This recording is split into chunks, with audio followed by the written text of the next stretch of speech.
हर हर महादेव, जय बाबा केदार। तो दोस्तों, आज तारीख है 22 जुलाई और मैं आप सभी के लिए केदारनाथ धाम और उत्तराखंड के चार धाम यात्रा का सबसे ताज़ा अपडेट लेकर आ चुकी हूँ।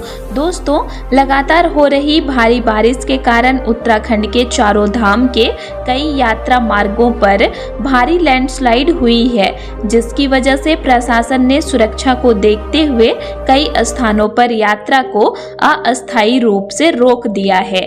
अब सवाल यह है कि आखिर कहां-कहां लैंडस्लाइड हुई है, कौन कौन से रास्ते सबसे ज़्यादा प्रभावित हुए हैं, श्रद्धालुओं को किन किन परेशानियों का सामना करना पड़ रहा है, जो श्रद्धालु पहले से यात्रा पर हैं उन्हें कहां-कहां रोका गया है, और सबसे बड़ा सवाल, यात्रा मार्ग दोबारा कब तक खुलने की संभावना है। इन सभी सवालों का जवाब मैं आपको इस वीडियो में विस्तार से देने वाली हूँ, ताकि अगर आप यात्रा पर आने की तैयारी कर रहे हैं या फिर पहले से हरिद्वार, ऋषिकेश, सोनप्रयाग, गौरीकुंड या अन्य पड़ावों पर रुके हुए हैं, तो आपको सही और जरूरी जानकारी मिल सके और आप बिना किसी भ्रम के अपना अगला फैसला ले सके। इसी के साथ हम आज 22 जुलाई के मौसम का ताज़ा अपडेट भी जानेंगे। अभी केदारनाथ धाम में मौसम कैसा बना हुआ है, क्या लगातार बारिश हो रही है या मौसम में कुछ सुधार आया है, श्रद्धालुओं की संख्या कितनी है और फिलहाल केदारनाथ तथा उत्तराखंड के अन्य 3 धाम की यात्रा करना कितना सुरक्षित है और किन बातों का विशेष ध्यान रखना चाहिए, इस पर भी विस्तार से बात करेंगे। तो आप लोग वीडियो को पूरा जरूर देखिएगा ताकि आप लोगों को सारी जानकारी विस्तार से मिल सके। और दोस्तों, वीडियो में आगे बढ़ने से पहले एक छोटी सी काम की बात, अगर आप में से कोई भी इस साल चार धाम यात्रा जाने का प्लान बना रहे हैं लेकिन होटल, खाना या ट्रांसपोर्ट को लेकर टेंशन में हैं, तो मैं आपको एक आसान तरीका बता दूं। देवस्थान एक्सपर्ट के साथ आप अपनी पूरी यात्रा पहले से प्लान कर सकते हैं। यहाँ आपको अच्छा होटल, खाने पीने की व्यवस्था और गाड़ी की सुविधा सब कुछ मिल जाता है। और अगर आप हेलीकॉप्टर से जाना चाहते हैं तो वह ऑप्शन भी उपलब्ध है। स्क्रीन पर जो नंबर दिया है वहां एक बार कॉल या व्हाट्सएप करके जानकारी जरूर ले लीजिए। बाकी चलिए अब आगे बढ़ते हैं आज के अपडेट पर। तो चलिए दोस्तों, सबसे पहले जानते हैं आज केदारनाथ यात्रा मार्ग की ताज़ा स्थिति क्या बनी हुई है। तो दोस्तों, बीती रात से ही पूरी केदार घाटी में लगातार बारिश होती रही, कभी हल्की तो कभी तेज बारिश, लेकिन पूरी रात बारिश का सिलसिला जारी रहा। आप लोग वीडियो में रात का दृश्य देख सकते हैं। लगातार हो रही बारिश के कारण पहाड़ों से पानी का बहाव भी तेज हो गया था और ऐसे मौसम में लैंडस्लाइड का खतरा कई गुना बढ़ जाता है। इसी लगातार बारिश के कारण आज सुबह गौरीकुंड से लगभग 1 किलोमीटर आगे भारी लैंडस्लाइड हुई है। पहाड़ से बड़े बड़े पत्थर, मिट्टी और मलबा सीधे यात्रा मार्ग पर आ गिरा, जिससे रास्ता पूरी तरह बंद हो गया। आप लोग वीडियो में साफ देख सकते हैं कि मलबा कितनी बड़ी मात्रा में सड़क पर फैला हुआ है और रास्ता पूरी तरह अवरुद्ध हो गया है। घटना की सूचना मिलते ही प्रशासन, पुलिस, SDRF और संबंधित विभागों की टीमें तुरंत मौके पर पहुंच गई। सभी टीमें मिलकर लगातार मलबा हटाने का काम कर रही है। हालांकि मौसम अभी भी पूरी तरह साथ नहीं दे रहा है। बीच बीच में बारिश फिर से शुरू होती जा रही है, जिससे राहत कार्य में दिक्कत आ रही है। इसके बावजूद प्रशासन पूरी कोशिश कर रहा है कि जितनी जल्दी हो सके रास्ते को साफ करके श्रद्धालुओं की यात्रा दोबारा शुरू कराई जाए। सुरक्षा को देखते हुए आज सुबह से ही केदारनाथ यात्रा मार्ग को अस्थायी रूप से बंद कर दिया गया है। सोनप्रयाग और गौरीकुंड में मौजूद श्रद्धालुओं को आगे जाने की अनुमति नहीं दी जा रही है। सभी यात्रियों से सुरक्षित स्थानों पर रुकने और प्रशासन के अगले निर्देश का इंतजार करने की अपील की गई है। आज कोई भी नया श्रद्धालु गौरीकुंड से ट्रैक शुरू नहीं कर पा रहा है। हालांकि जो श्रद्धालु पहले से यात्रा मार्ग पर थे, जैसे लिंचोली, भीमबली या अन्य पड़ावों पर रुके हुए थे, उन्हें सुरक्षित तरीके से आगे बढ़ाया जा रहा है और वही श्रद्धालु आज केदारनाथ धाम पहुंचकर बाबा के दर्शन कर रहे हैं।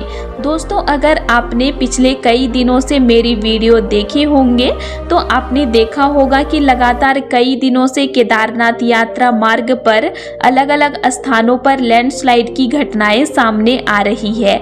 इसकी सबसे बड़ी वजह है लगातार हो रही मानसूनी बारिश। पहाड़ी क्षेत्रों में जब कई दिनों तक लगातार बारिश होती है तो मिट्टी कमजोर हो जाती है और बड़े बड़े पत्थर नीचे गिरने लगते हैं। इसीलिए इस समय पहाड़ी रास्तों पर यात्रा करना पहले की तुलना में ज़्यादा चुनौतीपूर्ण हो गया है। मेरी सभी श्रद्धालुओं से एक विनम्र अपील है कि अगर आपकी यात्रा अभी शुरू नहीं हुई है और दर्शन करना बहुत जरूरी नहीं है तो मौसम सामान्य होने तक थोड़ा इंतजार कर सकते हैं। खासकर बुजुर्ग श्रद्धालु, छोटे बच्चों के साथ यात्रा करने वाले परिवार और जिन लोगों को स्वास्थ्य संबंधी परेशानी है, उन्हें फिलहाल अतिरिक्त सावधानी बरतनी चाहिए। जो श्रद्धालु इस समय हरिद्वार, ऋषिकेश, सोनप्रयाग या गौरीकुंड में रुके हुए हैं, उन्हें भी धैर्य रखना चाहिए। केवल केदारनाथ मार्ग ही नहीं बल्कि हरिद्वार से सोनप्रयाग आने वाले मार्ग पर भी कुछ स्थानों पर छोटे बड़े लैंडस्लाइड हुए हैं। इसीलिए रास्ते में ट्रैफिक रुक सकता है और कई बार 1-2 घंटे तक इंतजार भी करना पड़ सकता है। ऐसे में अपने साथ पीने का पानी, सूखा नाश्ता और जरूरी दवाइयाँ जरूर रखें। अगर आप अपनी निजी गाड़ी से यात्रा कर रहे हैं तो पहाड़ी रास्तों में बहुत सावधानी से वाहन चलाइए। जहां ऊपर से छोटे छोटे पत्थर गिर रहे हों या प्रशासन ने रास्ता रोका हो, वहां किसी भी हालत में आगे बढ़ने की कोशिश मत कीजिए। कुछ मिनटों की जल्दबाजी एक बड़ी दुर्घटना का कारण बन सकती है। फिलहाल सबसे जरूरी बात यही है कि आज भारी लैंडस्लाइड के कारण केदारनाथ यात्रा मार्ग को अस्थायी रूप से बंद रखा गया है। जैसे ही रास्ते से पूरा मलबा हटा दिया जाएगा और प्रशासन को लगेगा कि मार्ग पूरी तरह सुरक्षित है, वैसे ही यात्रा दोबारा शुरू कर दी जाएगी। इससे जुड़ा हर नया अपडेट मैं सबसे पहले आप तक पहुंचाऊंगी, इसीलिए चैनल से जुड़े रहिए, क्योंकि जैसे ही यात्रा मार्ग दोबारा खोला जाएगा या कोई नई जानकारी सामने आएगी, मैं तुरंत उसका अपडेट लेकर आपके बीच उपस्थित रहूंगी। चलिए दोस्तों, अब बात करते हैं उत्तराखंड के बाकी 3 धाम बद्रीनाथ, गंगोत्री और यमुनोत्री धाम की ताज़ा स्थिति के बारे में। तो दोस्तों, सिर्फ केदारनाथ यात्रा मार्ग ही नहीं बल्कि बद्रीनाथ, गंगोत्री और यमुनोत्री जाने वाले मार्ग भी लगातार हो रही बारिश से प्रभावित हुए हैं। बीती रात भारी बारिश के कारण इन तीनों मार्ग पर भी कई जगह लैंडस्लाइड हुई है, जिसके बाद श्रद्धालुओं की सुरक्षा को देखते हुए प्रशासन ने कई स्थानों पर यात्रा को अस्थायी रूप से रोक दिया है।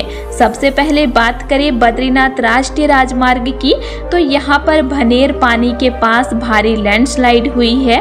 पहाड़ से बड़ी मात्रा में पत्थर, मिट्टी और मलबा सड़क पर आ गिरा है, जिससे मार्ग पूरी तरह बाधित हो गया। प्रशासन और मशीनें लगातार मलबा हटाने में लगी हुई है, लेकिन जब तक रास्ता पूरी तरह सुरक्षित नहीं हो जाता तब तक श्रद्धालुओं को आगे जाने की अनुमति नहीं दी जा रही है। सभी यात्रियों से सुरक्षित स्थानों पर रुकने और प्रशासन के निर्देशों का पालन करने की अपील की गई है। अब बात करें गंगोत्री और यमुनोत्री धाम की, तो दोस्तों, इन दोनों मार्गों पर पिछले कई दिनों से लगातार लैंडस्लाइड की घटनाएं सामने आ रही थी और बीती रात हुई तेज बारिश के बाद स्थिति और भी गंभीर हो गई। इसी वजह से आज भी इन दोनों धामों की यात्रा कई स्थानों पर प्रभावित है और मार्ग पूरी तरह सामान्य नहीं हो पाया है। अगर आप अभी गंगोत्री या यमुनोत्री धाम जाने की योजना बना रहे हैं तो मेरी सलाह यही रहेगी कि फिलहाल मौसम सामान्य होने का इंतजार करें, क्योंकि लगातार बारिश के कारण इन मार्गों पर सफर करना इस समय काफी जोखिम भरा हो सकता है। दोस्तों, मानसून के दौरान पहाड़ी क्षेत्रों में मौसम कब बदल जाए इसका अंदाजा लगाना बहुत मुश्किल होता है। कुछ ही मिनटों में तेज बारिश शुरू हो सकती है और उसके बाद अचानक लैंडस्लाइड भी हो सकती है। इसीलिए इस समय सबसे जरूरी चीज है सुरक्षा। अगर आप अभी भी यात्रा पर आने का निर्णय लेते हैं तो पूरी तैयारी के साथ आइए। अपने साथ रेनकोट, मजबूत ट्रैकिंग शूज, छाता, गर्म कपड़े, टॉर्च, सूखा नाश्ता, पीने का पानी, पावर बैंक और जरूरी दवाइयाँ जरूर रखें। अगर आप अपनी गाड़ी से यात्रा कर रहे हैं तो पहाड़ी रास्तों में बहुत सावधानी से वाहन चलाइए और जहां प्रशासन ने रास्ता रोका हो वहां किसी भी हालत में आगे बढ़ने की कोशिश मत कीजिए। अगर आपकी यात्रा बहुत ज़रूरी नहीं है और आपके पास समय की कोई मजबूरी नहीं है तो आप मानसून खत्म होने के बाद चारधाम यात्रा कर सकते हैं। मौसम साफ होने के बाद यात्रा अधिक सुरक्षित और आरामदायक रहती है। अब बात करते हैं आज यानी 22 जुलाई को केदारनाथ धाम के मौसम की। तो दोस्तों, आज सुबह से ही केदारनाथ धाम में बारिश का दौर जारी है। बीच बीच में कुछ देर के लिए बारिश रुक जाती है लेकिन फिर दोबारा शुरू हो जाती है। पूरे आसमान में घने बादल छाए हुए हैं और मौसम पूरी तरह मानसूनी बना हुआ है। अगर श्रद्धालुओं की संख्या की बात करें तो इस समय मंदिर परिसर में भीड़ ना के बराबर है, क्योंकि नीचे गौरी कुंड में यात्रा मार्ग बंद होने के कारण नए श्रद्धालु ऊपर नहीं पहुंच पा रहे हैं। केवल वही श्रद्धालु बाबा के दर्शन कर रहे हैं जो पहले से केदारनाथ धाम में मौजूद हैं या जो यात्रा मार्ग पर पहले से आगे निकल चुके थे। यही कारण है कि इस समय बाबा केदारनाथ के दर्शन बहुत ही कम समय में हो रहे हैं। लगभग 10 से 15 मिनट में श्रद्धालु आराम से दर्शन कर पा रहे हैं और स्पर्श दर्शन का भी अवसर मिल रहा है। यह इस समय यात्रा का सबसे बड़ा सकारात्मक पक्ष है। लेकिन दोस्तों, एक बात हमेशा याद रखिए, दर्शन जल्दी हो रहे हैं इसका मतलब यह नहीं है कि यात्रा आसान हो गई है। रास्ते अभी भी फिसलन भरे हैं, कई जगह लैंडस्लाइड का खतरा बना हुआ है और लगातार बारिश के कारण ट्रैकिंग में सामान्य दिनों की तुलना में अधिक समय लग सकता है। इसीलिए अगर आप यात्रा कर रहे हैं तो बिल्कुल भी जल्दबाजी न करें, धीरे धीरे चलें, बीच बीच में आराम करें, पर्याप्त पानी पीते रहें और अपनी सुरक्षा को सबसे पहले रखें। प्रशासन जहां भी निर्देश दे उनका पूरी तरह पालन करें। फिलहाल आज यात्रा मार्ग बंद है। जैसे ही प्रशासन मलबा हटाकर मार्ग को सुरक्षित घोषित करेगा और यात्रा दोबारा शुरू होगी, उसका सबसे पहले अपडेट मैं इसी चैनल पर लेकर आऊंगी। इसीलिए चैनल से जुड़े रहिए ताकि आपको हर दिन केदारनाथ धाम और चारधाम यात्रा की सही, ताजा और भरोसेमंद जानकारी सबसे पहले मिलती रहे। बाबा केदारनाथ आप सभी की यात्रा सुरक्षित और मंगलमय करे। तो दोस्तों, आज के लिए इतना ही और आप लोगों को मेरा आज का इन्फॉर्मेशन कैसे लगा ये मुझे कमेंट करके ज़रूर बताइएगा। और वीडियो अच्छा लगा तो वीडियो को लाइक कीजिएगा और साथ ही चैनल को सब्सक्राइब भी ज़रूर कर लीजिएगा। और अगर आप लोगों को केदारनाथ धाम से रिलेटेड और भी वीडियोज़ देखने हैं तो मेरे चैनल में अपलोड हैं, आप उनको भी देख सकते हैं। तो चलिए फिर मिलते हैं एक नई वीडियो के साथ। Thanks for watching.